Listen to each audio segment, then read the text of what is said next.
Graças a paz, irmãos.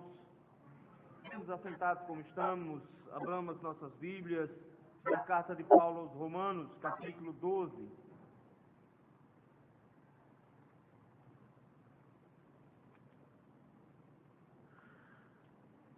Carta de Paulo aos Romanos, capítulo 12, nós faremos a leitura que vai do versículo 17 ao versículo de número 21. Diz assim a palavra do Senhor: Não torneis a ninguém mal por mal, esforçai-vos por fazer o bem perante todos os homens. Se possível, quanto depender de vós, tende paz com todos os homens. Não vos vingueis a vós mesmos, amados, mas dai lugar à ira, porque está escrito: a mim me pertence a vingança, eu é que retribuirei, diz o Senhor. Pelo contrário, se o teu inimigo tiver fome, dá-lhe de comer. Se tiver sede, dá-lhe de beber, porque fazendo isto, amontoarás brasas vivas sobre a sua cabeça. Não te deixes vencer do mal, mas vence o mal com o bem. Vamos orar?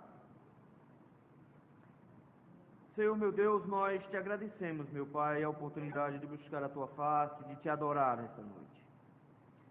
Quantas pessoas, meu Senhor, espalhadas pelo mundo, almejam uma oportunidade como nós temos agora, de se sentarem ao lado dos seus irmãos, buscarem a Tua presença em oração, cantar em voz alta, ler e ouvir da Sua palavra. Obrigado por este privilégio, Senhor. Não permita, Senhor, que desperdicemos essa oportunidade de ouvir a Sua voz. Trata conosco nesse instante, meu Deus. Precisamos, Senhor, que o Senhor, em primeiro lugar, nos abra o entendimento por inspiração iluminadora do Teu Espírito, para que possamos compreender a Tua palavra, para que ela se torne clara diante dos nossos olhos e possamos compreender a verdade do Senhor, a Tua vontade para nós. Mas, Senhor, a compreensão da verdade não produzirá a mudança que nós precisamos. Por isso, também pelo Teu Espírito, Senhor, gera em nós o desejo e a força de mudarmos nossas atitudes. No nome santo de Jesus Cristo é que nós te rogamos isso. Amém. Ir a Cristo vai ter inimigos. Para se fazer inimigos não é necessário ser alguém agressivo ou coisa do tipo. A única coisa necessária para se fazer inimigos é dizer o que pensa. Toda vez que você emite uma opinião, você está de alguma maneira transformando o outro em um oponente. Toda vez que você for duro e incisivo nessa sua opinião, você produzirá um oponente à altura do seu inimigo. A pregação do Evangelho, ela é exclusivista, de maneira que ela produz salvos e perdidos. Pessoas que são redimidas e pecadores inveterados. Ela veio para dividir o mundo, foi assim que o Senhor nos ensinou. Ele nos disse que, por meio da pregação do Evangelho, ele traria divisão como uma espada, produzindo divisão dentro da própria casa. Inclusive, ele falou que os maiores inimigos que nós iríamos ter eram da nossa própria casa por causa disso. Daí, toda vez que um cristão resolver pregar o Evangelho, toda vez que um cristão resolver viver realmente o Evangelho, ele produzirá inimigos. Ele vai produzir inimigos dentro do trabalho quando ele resolver ser honesto e trabalhar de forma adequada, enquanto os preguiçosos, insultosos e desonestos vão tentar desmantelá-lo, ele vai arranjar um inimigo. Ele vai arranjar inimigo na escola, quando ele não vai dar cola para ninguém, ou quando ele não vai compactuar com nenhuma coisa errada que os colegas fazem. Ele vai ser considerado um traidor, um dedo duro, ele não vai ser alguém ajustado àquele meio, porque ele simplesmente não tem o mesmo comportamento que os demais. Nós sempre teremos inimigos. Não é pecado ter inimigos. Jesus teve inimigos. E Jesus teve inimigos tão ferrenhos, mas tão ferrenhos, que o chegaram a levá-lo até a cruz. O acusaram e o mentiram até que ele morresse. Ele teve inimigos. O apóstolo Paulo teve inimigo desde o primeiro dia da sua conversão. Foi perseguido em cada cidade por onde passou, até que no final foi levado a Roma e morto lá. teve inimigos. Pedro igualmente teve inimigos. Logo de cara, depois da primeira pregação, ele já começou a enfrentar dificuldades. Todos os apóstolos tiveram inimigos. Todos os grandes homens de Deus na história da humanidade tiveram inimigos. No entanto, meus irmãos, existem inimigos e inimigos. O princípio que nós precisamos entender é que a Bíblia nos orienta de que inimigos fazem parte da vida de qualquer um, principalmente a vida do cristão. Mas que os cristãos não podem trazer escândalo produzindo inimigos por meio de mau comportamento. Nós não podemos ter inimigos porque nós estamos escandalizando-os. Mas as pessoas serão nossas inimigas quando nós formos fiéis ao Senhor.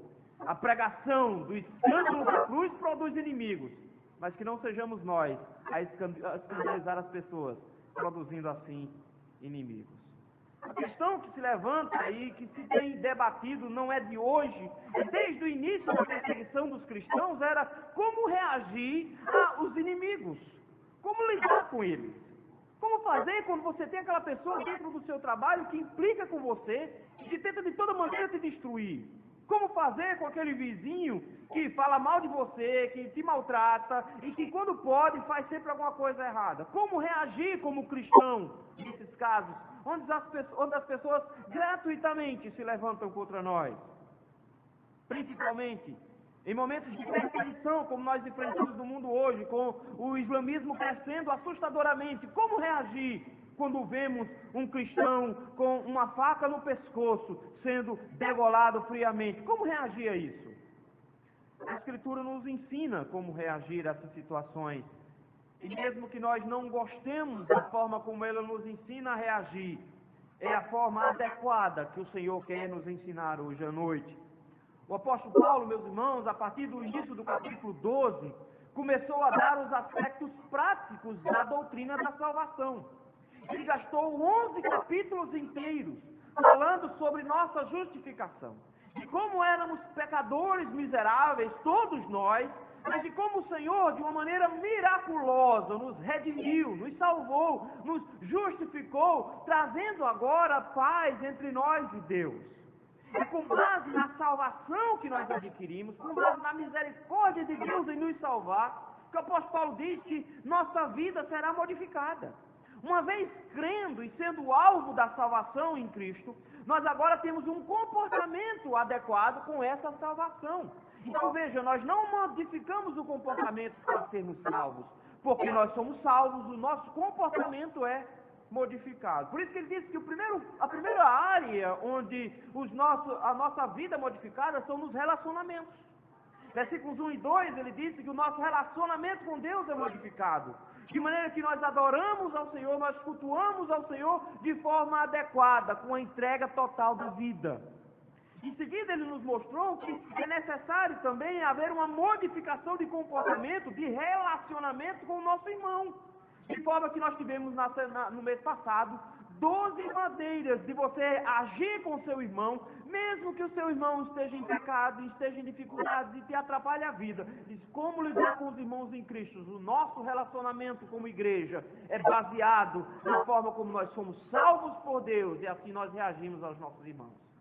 Mas Paulo não poderia fugir do assunto mais difícil. Porque uma coisa é falarmos sobre relacionamento com Deus, outra coisa é falarmos com relacionamento com os irmãos, afinal de contas, irmãos brigam, mas irmãos fazem as pazes. Mas é muito mais difícil lidar com inimigos. É muito mais difícil lidar com pessoas que estão constantemente contra você. E por isso mesmo, o apóstolo Paulo reserva esses últimos versículos para nos dar imperativos fortíssimos. Ele já vinha fazendo isso desde o versículo 14, nos dando uma ordem do tipo, não amaldiçoem.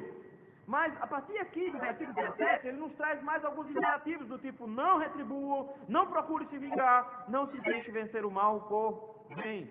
Mas, ao mesmo tempo que ele vai nos dar ordens negativas do tipo, não faça, o cristão não deve ser conhecido somente pelas negativas. O cristão não pode ser conhecido como aquele que não faz mal ao próximo. O cristão tem que ser reconhecido como aquele que não faz mal ao próximo, mas faz o bem. As ações do cristão são positivas, são ativas e não negativas e não subservientes. O princípio é que no final das contas, Paulo chega agora e diz, nós temos um princípio de ética cristã aqui, onde a ética vai, que Cristo nos orienta, vai nos fazer enxergar a forma correta de nos relacionarmos com Deus, a forma correta de nos relacionarmos com nossos irmãos, mas também a forma correta de como nós devemos tratar os nossos inimigos. É sobre isso que nós vamos meditar hoje à noite. Tratando com os nossos inimigos. 3 aspectos aqui, meus irmãos, rapidinho. Tratando como nossos inimigos como cristãos. Nós não retribuímos mal por mal. Vejam aí versículo número 17. Paulo já inicia a sua argumentação dizendo que precisa-se aqui combater 2 erros básicos da natureza humana. Todos nós temos o desejo que o apóstolo Paulo vai colocar aqui, que nós devemos combater. Mas de repente ele diz, o primeiro aspecto que a gente precisa combater dessa nossa natureza é o desejo grandioso de nos vingarmos. Nós queremos a desforra. Nós queremos, na verdade, dar o troco. Afinal de contas, pisou no meu pé, eu piso no seu pé também. A reação imediata é dar o troco, é se vingar. De repente o apóstolo Paulo diz, não é essa a forma correta de nós fazermos. Paulo disse isso em Tessalonicenses, na primeira carta aos Tessalonicenses, disse isso na primeira carta aos Coríntios, o apóstolo Pedro disse isso na sua primeira carta também, o próprio Jesus coloca um princípio de que a vingança não pode fazer parte da vida cristã. Mas, ao mesmo tempo, meus irmãos, ele diz que isso aqui é uma coisa que nós devemos reagir contra isso. Porque no final das contas, isso é usurpar um direito que Deus só concedeu ao magistrado civil. Diz, quando nós desejamos a vingança, nós tiramos das mãos daqueles a quem Deus deu autoridade para assumirmos de forma usurpadora a autoridade que Deus não nos concedeu. O princípio do olho por olho no Antigo Testamento não era qualquer um que fazia vingança com o outro. Era porque o Estado era quem prendia e executava aqueles que tinham cometido crimes. É por isso que no capítulo 13, ele vai falar sobre o nosso relacionamento com as autoridades. Ele vai dizer que o Senhor estabeleceu a autoridade para executar aquilo que eu, como pessoa, não posso. O princípio de Paulo aqui, então, é quando eu entender esses conceitos, que a raça humana vai entender, que vai querer, com a tendência humana, é que eu quero me vingar, ou eu quero de alguma forma executar um justiçamento, que é diferente de justiça. Ela diz, essas 2 coisas são proibidas para o cristão. Eu nem posso me vingar do outro porque o outro me fez mal, nem posso matar um estuprador, um assassino ou um ladrão que eu encontrar pela rua. Eu não posso participar de linchamentos. Ela diz, essas atitudes não são as atitudes corretas do cristão. Por que não? Ele diz, porque nós temos orientações bem claras quanto ao comportamento. Versículo número 17 diz, não torneis a ninguém mal por mal. A primeira coisa que ele coloca é, não se vingue, não coloque-se em devolver a pessoa na mesma moeda. Não é assim que um cristão se comporta, nós não devolvemos na mesma moeda. Mas ao mesmo tempo que Paulo coloca essa antítese entre bem e mal, ele diz, quando alguém te fizer o mal, não devolva essa pessoa o mal, mas pelo contrário, esforçai-vos por fazer o bem perante todos os homens. Paulo parece que de repente está vendo uma cadeia de comportamento, onde um faz o mal e o outro faz o mal para combater, e aí o outro faz o mal para revidar. E nós conhecemos, como pernambucanos, uma história muito parecida. Aqui no interior de Pernambuco, nós tínhamos famílias brigando aqui no interior, onde um matava o outro, aí o outro ia se vingar e matava o outro, aí depois o outro ia se vingar e matava o outro. E nessa vingança não sobra ninguém, morre todo mundo. O princípio cristão é, você não pode devolver ao outro na mesma moeda. Pelo contrário, o papel do cristão é interromper esse ciclo vicioso do mal. O nosso papel é dar um fim nisso. E como é que eu faço isso? Você se esforça por fazer o bem. Paulo, meus irmãos, não é esse cristão romântico do século XXI. Não é essa coisa bonita de que, ai, como é lindo o amor e a gente se ama, é todo mundo faz de amor e está todo mundo feliz. Esse negócio meio hippie cristão hoje não é o conceito de Paulo. Paulo não é uma pessoa iludida. Ele não acha que o nosso coração é bom. Ele tem certeza que o nosso coração é resistente. Por isso mesmo ele coloca que fazer o bem para nós não é natural. A nossa natureza ainda é pecaminosa. E, consequentemente, o nosso desejo imediato é dar o troco. Nosso desejo imediato é revidar a altura. Paulo diz, não, meu irmão, tem vingança. Não retribua quem te fez o mal com mais mal. Interrompa esse ciclo. Se ele te deu o mal, você devolve com o bem. Mas não é fácil de fazer o bem. É por isso que a palavra que ele usa é esforçai-vos. Esforçai-vos. O princípio que ele coloca é faça muita força. Se esforce mesmo. E não é fácil alguém te maltratar, alguém fazer mal a você o tempo inteiro e você ir lá e fazer o bem para ele, porque você deseja interromper esse ciclo. Você não quer aumentar o nível de maldade no mundo. Paulo diz, por isso, ganhe forças, consiga forças, produza forças para conseguir fazer o bem ao mesmo tempo que essa pessoa está fazendo o mal. O princípio do mundo é, eu faço bem para quem me faz o bem. Para quem me faz o mal, eu faço o mal também. O princípio cristão é, Paulo diz, esforçai-vos por fazer o bem perante quem? Todo mundo. Não interessa quem seja. Esforce-se por fazer o bem, não interessa a quem. O princípio cristão, meus irmãos, é de que o bem aquele que ele deve fazer deve ser irrestrito, não limitado àqueles a quem ele ama. Um dia desse uma menina colocou uma postagem na internet e eu critiquei, ela também não gostou não, nunca eles gostam do que eu digo, mas ela colocou, eu faço bem para quem me ama, porque quem me ama eu também amo. Eu digo, irmão, mas isso não é princípio cristão. O próprio Jesus colocou lá com todas as letras, se você ama aqueles que te amam, qual é a sua diferença entre o ímpio? Porque o ímpio também ama a quem o ama. Ele diz, pelo contrário, amai os vossos inimigos, orai por eles. Você não tem como fazer o bem contra o seu inimigo, contra alguém que te maltrata. Transforme a ação do seu inimigo num bem, fazendo orações intercessórias pela vida dele. Por isso mesmo, meus irmãos, o apóstolo Paulo nos coloca ao próprio exemplo de Jesus Cristo. O próprio Jesus, quando maltratado, diz Isaías, ele não revidou com ultraje. Enquanto estava na cruz, sendo cuspido e zombado, ele ora intercedendo pelos seus malfeitores, pelos seus inimigos.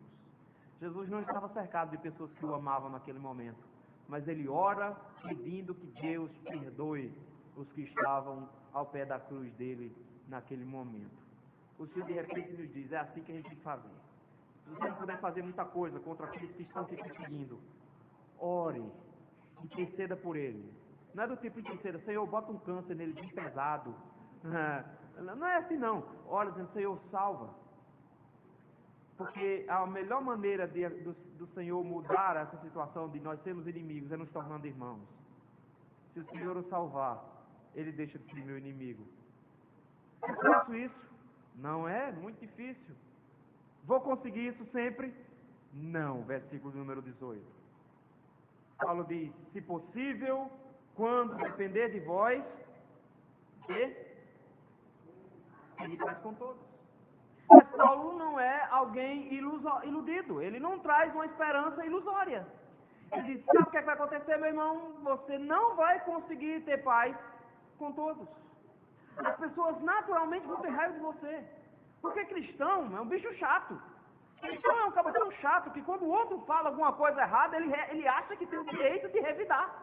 Ele acha que tem o direito de corrigir essa pessoa. E as pessoas do mundo não querem ser corrigidas, elas querem continuar enganadas. E quando a gente as corrige, elas ficam com raiva, elas ficam chateadas. Mas não é possível ser um cristão calado, não é possível ser um cristão que não corrige, não é possível ser um cristão que não professa a sua fé, que não manifesta as suas crenças. Não é possível ser cristão assim. Se você é um cristão assim, você tem muitos amigos. Você está cantando a música de Roberto Carlos. Eu quero ter 1 milhão de amigos para bem mais forte poder cantar. Mas se você é um cristão autêntico, talvez você tenha muito mais inimigos do que você gostaria. Paulo diz, irmão, no que depender de você, no que estiver no seu alcance, o que é que você faz? Tenha paz. Tenha paz com todos. No que depender das suas atitudes, tenha, na medida das circunstâncias, paz. Mas não considere o fato de ter paz acima de outros princípios. A paz, meus irmãos, ela é almejada. Nós somos chamados para ser pacificadores, porque dos tais é o reino de Deus. Mas nós não fomos chamados para produzir paz em troca de coisas sérias. Já dizia um poeta brasileiro, a paz sem voz não é paz, é medo. O princípio, então, meus irmãos, é que de repente nos é estabelecido em Hebreus capítulo 12, de que seguir a paz com todos e a santificação, sem a qual não verás o Senhor. De repente o autor dos Hebreus coloca dois princípios aqui, ele diz, a paz com todos é necessária, mas desde que a sua santificação não seja corrompida. Essas duas coisas, meus irmãos, podem ser em algum momento excludentes. E por serem excludentes, nós sempre optaremos pela santificação. Para que eu tenha paz com alguém, eu preciso compactuar com o pecado dele. É preciso que ele seja o meu inimigo, mas que eu mantenha a minha santidade. Não troque a santidade pela paz com as pessoas. Não troque. Não é digno trocar a santidade do Senhor na sua vida, porque paz com as pessoas. Infelizmente é isso que a Igreja Evangélica Brasileira tem feito.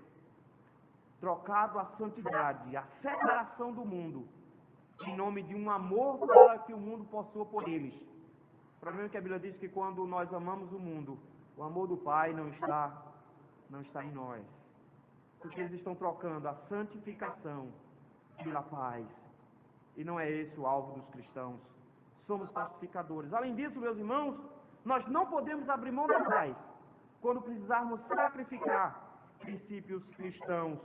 Quando para termos paz, nós precisarmos abrir mão de conceitos bíblicos, abrir mão do próprio cristianismo. Essa paz não é buscada.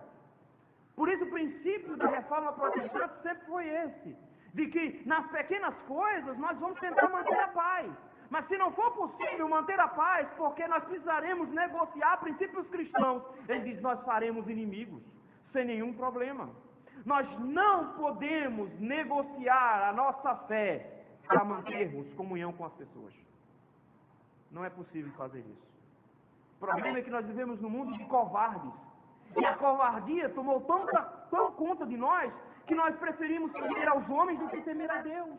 E quando tememos os homens, nós preferimos a amizade das pessoas à amizade de Deus. Nós preferimos que as pessoas se tornem nossas amigas e se mantenham nossas amigas. E para isso nós traímos o Senhor Jesus. Não. O Senhor nos conclama hoje a não revidarmos, a não nos vingarmos. Nós temos paz uns com os outros, mas não pagar um preço alto demais para ter paz, achando que a gente vai conseguir paz com o mundo inteiro. Só no que depender da gente a gente vai se esforçar. Mas nós já sabemos que nós não vamos conseguir. Mas quando nós tivermos inimigos, nós não vamos nos vingar, nós não vamos revidar, retribuindo mal por mal. Nós vamos produzir o bem a eles, nós vamos interceder por eles. Tratando com os nossos inimigos, como cristãos, meus irmãos, nunca procurem se vingar, versículos 19 e 20. Primeiro princípio, Paulo nos colocou o fato de que nós não podemos revidar de mal por mal. Ele agora olha para os crentes e diz, está na hora de vocês entenderem que não é possível se vingar. Porque a vingança traz sobre nós umas prerrogativas que não são nossas. Versículo 19, ele diz, não vos vingueis a vós mesmos, amados. Não é possível compreender a vida cristã numa tentativa de vingança. Porque a vingança, meus irmãos, é, antes de mais nada, um ato egoísta. Uma pessoa que quer se vingar, ela não está pensando em Deus, ela não está pensando em Jesus Cristo, ela não está pensando na pregação do Evangelho, ela não está pensando no seu próximo, ela está pensando única e exclusivamente na dor dela. Mas é possível perdoar alguém que te fez mal. É possível perdoar alguém que te deu um tiro. Mas é muito difícil perdoar alguém que te deu um tapa na cara. É muito mais difícil perdoar alguém que te cuspiu. É muito mais difícil. Porque a dor que nos provoca o desejo de vingança é muito maior do que muito maior na alma do que quando é no corpo. Se alguém pisa no teu pé, está tranquilo. Agora, se alguém pisa no teu pé e ele te xinga, você fica bravo. Porque o princípio é, quando o meu ego é ferido, isso é muito mais sério do que quando o meu corpo é ferido. É por isso mesmo que o apóstolo Paulo se levanta e diz, não, meus irmãos, não é parte do cristianismo, porque nós somos salvos em Cristo. Não é parte do nosso cristianismo nos vingar. Pastor, e fica como? Eu vou deixar para lá tudo? Não, não é esse o princípio. O princípio é que, caso alguém tenha nos feito mal e produzido para nós um crime ou alguma coisa parecida, é nosso papel e dever buscar a justiça, denunciando esse camarada na delegacia, fazendo boletim de ocorrência, denunciando ele no Ministério Público, levando ele para a justiça, exigindo para ele cadeia e para que ele fique lá até pelo período que nós acharmos, que a sociedade achar que ele deve ficar lá. Isso é vingança? Não, isso não é vingança não. Isso não é vingança. Isso é buscar justiça. Isso é buscar justiça. É por isso que o apóstolo Paulo diz, não se vingue não. Mas sabe o que você faz? Dá lugar à ira. Algumas pessoas acham que isso aqui, quando ele diz dá lugar à ira, ele está dizendo assim, deixe que o ímpio te machuque, para que ele execute a ira dele. Deixe que ele te maltrate. Não parece ser isso. Porque em vários momentos o apóstolo Paulo parece ter esse tipo de atitude. Ele apanha caladinho, ele fica quieto caladinho. Mas chega um momento na cidade de Filipos que ele olha para ele e diz, é justo bater em mim? Você vai bater no cidadão romano? Ele olha para um lado e olha para o outro e diz, não quero mais apanhar, eu não vou mais apanhar hoje. Ele simplesmente se levanta e diz, não é justo, eu requero justiça. E quando eles descobrem que Paulo era um cidadão romano de nascença, e não porque tinha comprado o título, que Paulo era um cidadão romano de primeira categoria, ele chega e manda soltar Paulo. Paulo diz, não quero ser solto não, eu quero que eles venham aqui me pedir desculpa. Ele está dizendo, eu quero justiça. E a justiça será feita. Então o princípio parece que não é deixe que eles façam o mal e a gente fica aqui como cordeirinhos apanhando. Não, parece que não é esse o princípio. Não é o princípio também do tipo, então extravasa mesmo, dá um jeito e vai para cima também. Não é, porque o princípio anterior foi exatamente o oposto. Se alguém te fizer o mal, você não revida com o mal. A próxima frase vai explicar o que ele quer dizer com dar lugar à ira. Ele diz, é porque o único que tem direito a irar é Deus. Ele levantou esse conceito em vários momentos. Capítulo 5 de Romanos foi um exemplo disso, onde ele falou sobre a ira de Deus. Ele já tinha levantado lá no capítulo 1, dizendo que a ira de Deus se levanta contra os ímpios. Ele diz, Deus é aquele que se vinga. Por isso mesmo ele cita um texto de Provérbios, capítulo 3.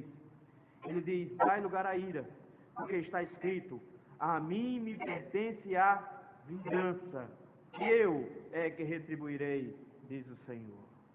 Isso é um conforto enorme para o cristão, porque enquanto nos versículos anteriores Paulo disse, não devolva o mal, não revide, ele chega agora e diz, não se vingue. Parece que a ideia do cristão é simplesmente deixa para lá, ignora, alguém acabou com o teu carro, você deixa para lá, fazer o quê, né? É a vida, eu sou cristão, não posso revidar nesse sentido. Paulo diz, não, meu irmão, não é esse princípio, não é essa coisa de simplesmente ignorar as leis. Não, meu irmão, o princípio aqui é que você precisa aprender que todas as suas causas devem estar nos pés daquele que tem autoridade para resolvê-la.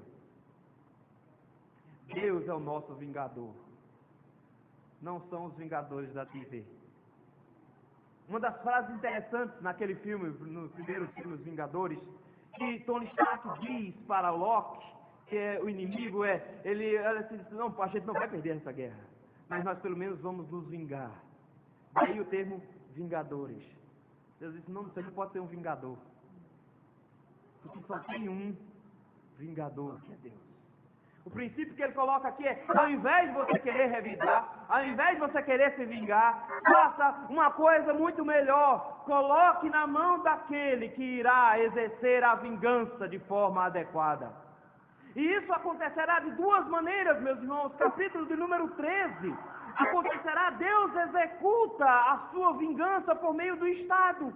Deus executa a sua vingança por meio da justiça.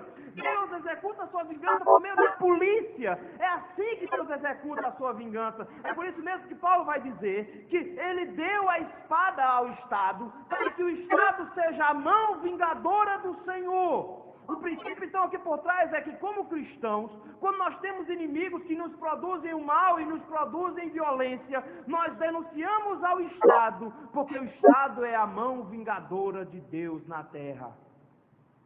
O Estado não é colocado pelo apóstolo Paulo como simplesmente um ressocializador, que é o que os esquerdistas querem fazer. Não. O Estado é apresentado como a mão direita de Deus, vingador. Mas pode ser que o Estado não cumpra o papel. Nós conhecemos isso com muita naturalidade. Em alguns países do mundo, países de primeiro mundo, a lei é rápida e a lei é forte. Quando acontece alguma coisa, eles executam e as pessoas saem com a sensação de que realmente aconteceu ali justiça. Deus é glorificado nesses momentos. Mas no Brasil, quem faz é exatamente o oposto disso. A gente vê um camarada que fez um mal enorme, que matou alguém, e ele deu algumas cestas básicas e fica olhando para a cara da gente rindo. Não é justiça. Quando o Estado falha, nós não precisamos ficar aperreados. Porque o princípio por trás do mundo é que quando o Estado falha, eu tomo as atitudes.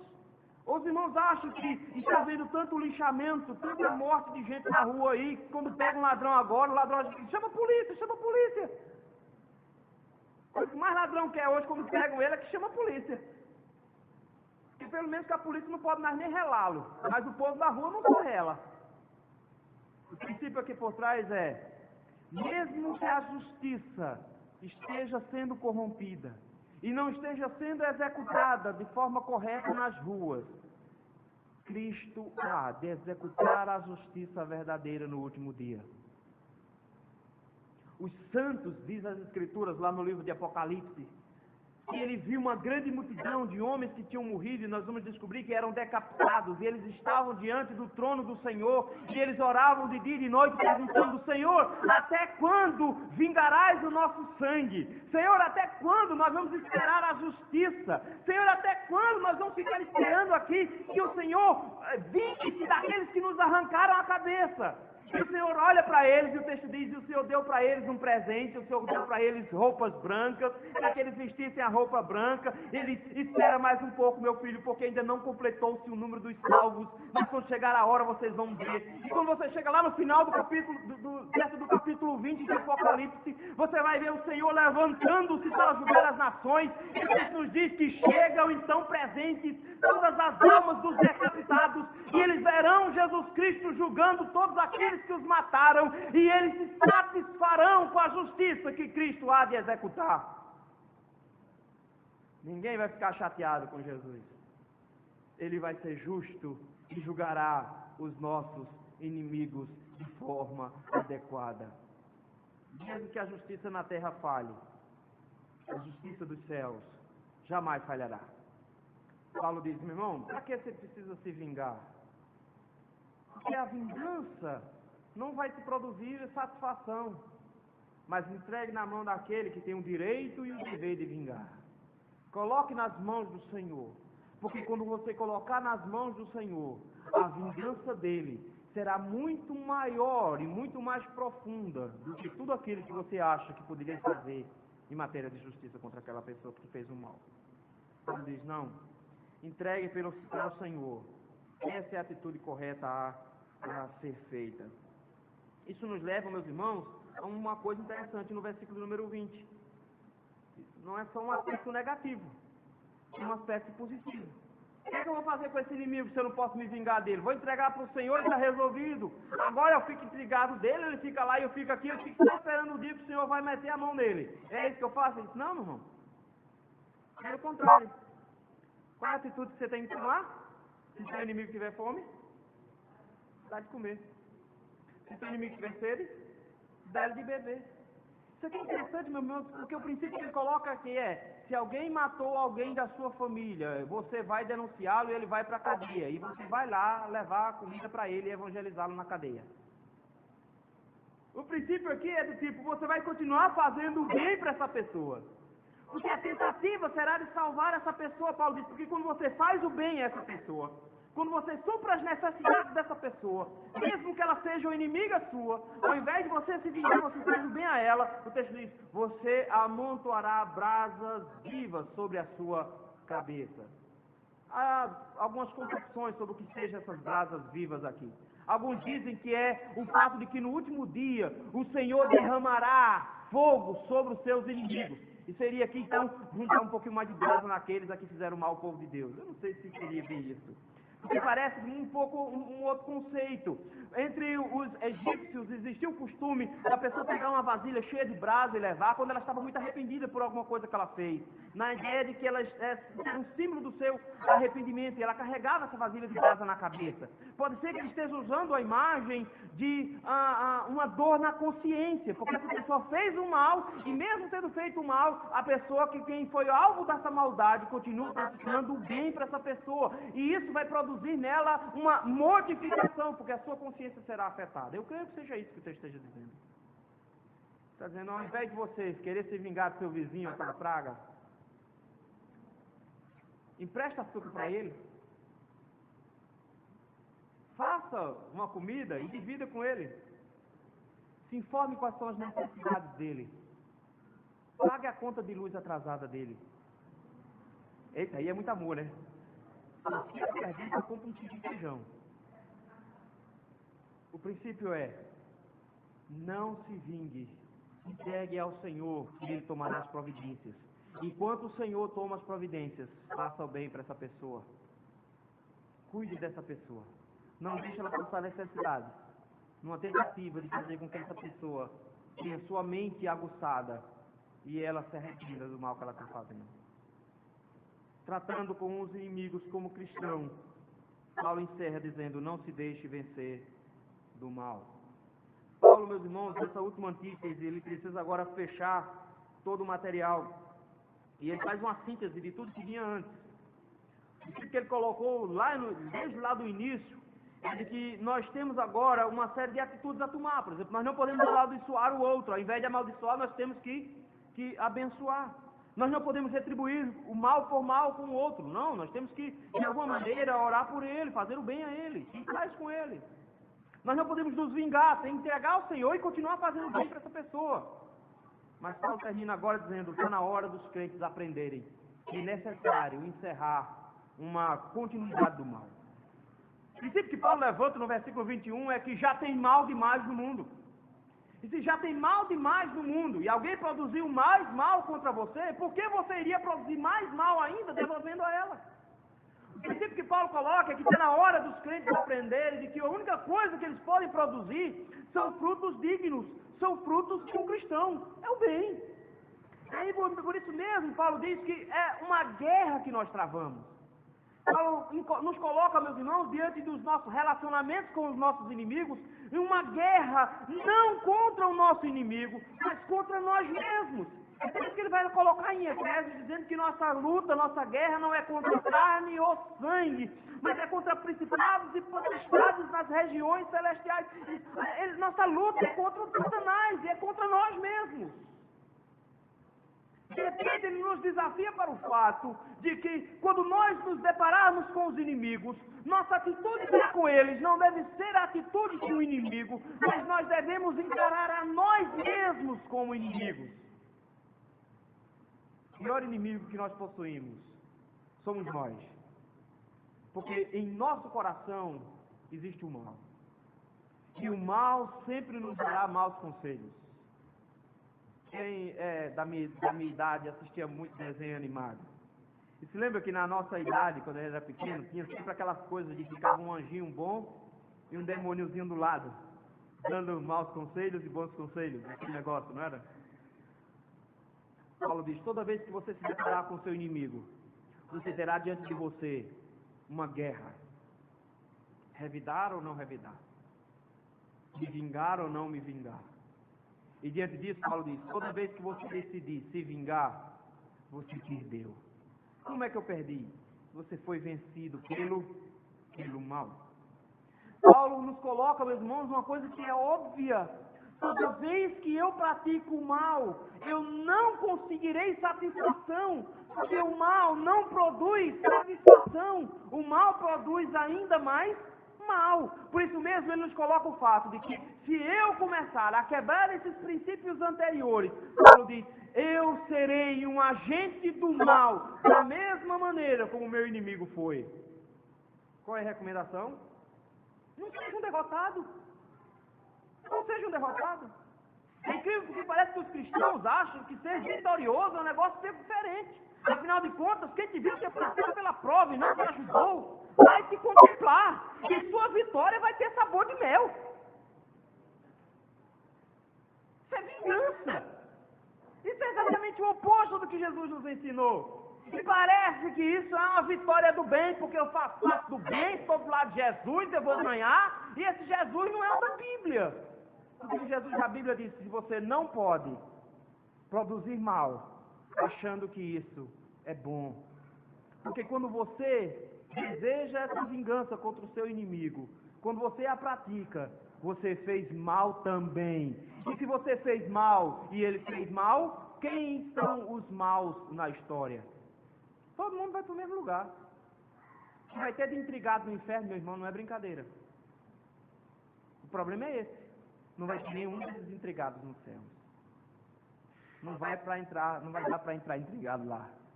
Paulo diz, não te deixes vencer do mal. Não seja um derrotado.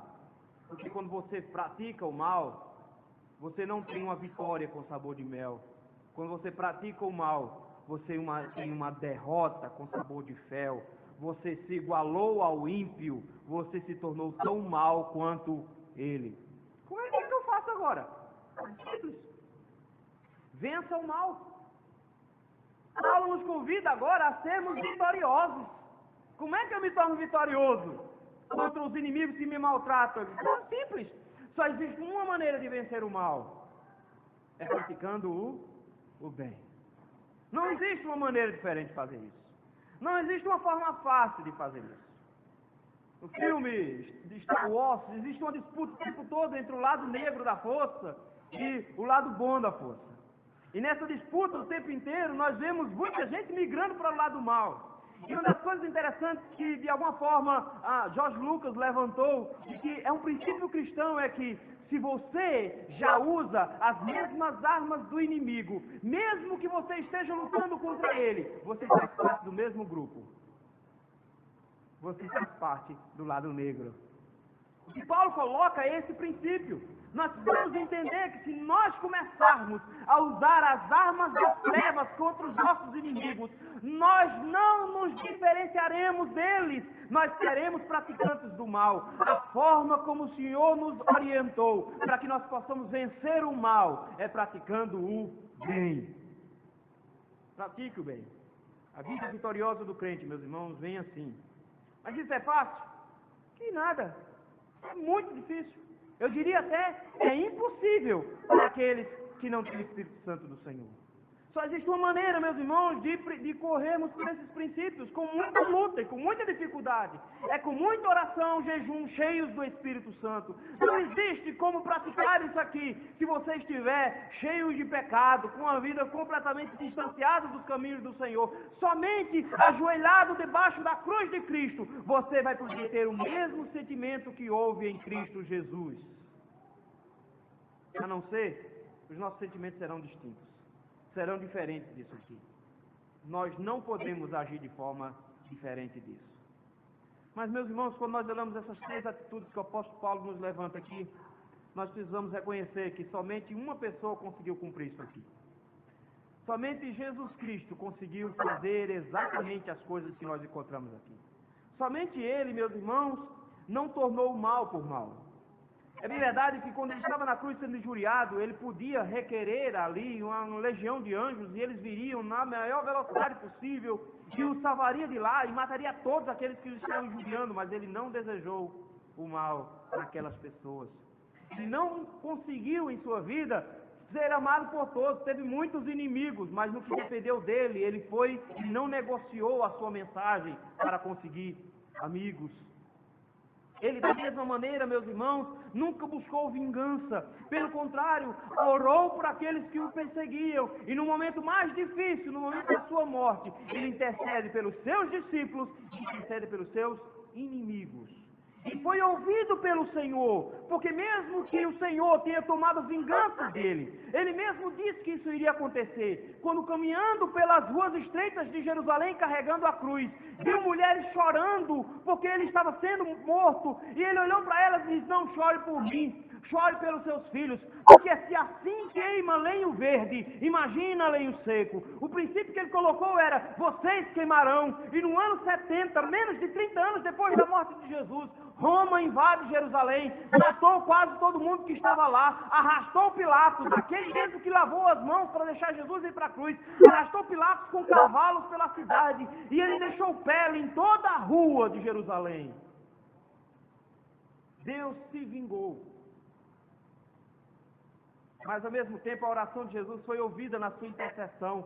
Porque quando ele orou dizendo: Senhor, perdoa porque eles não sabem o que fazem. 40 dias depois, um dos seus discípulos prega uma mensagem lá na frente do templo. E ao pregar a mensagem falando sobre aquele Jesus que tinha morrido, mais de 5.000 almas se converteram somente naqueles poucos dias. O Senhor ouviu a oração de Jesus na cruz e salvou muita gente que estava na crucificação. Interceda pelos seus inimigos, entregue nas mãos do Senhor a sua vingança, descanse que o Senhor vai tomar as providências. Foi isso que Jesus nos ensinou, e ele no final venceu. Ele venceu não com o mal, mas ele venceu com o bem, praticou o bem em vida e praticou o bem pós a morte. Ele ainda continua praticando. Só ele, meus irmãos, fez isso. Mas isso não exime-nos do desafio de sermos imitadores de Jesus Cristo. Pelo contrário, meus irmãos, ele cumpriu esses preceitos em nós.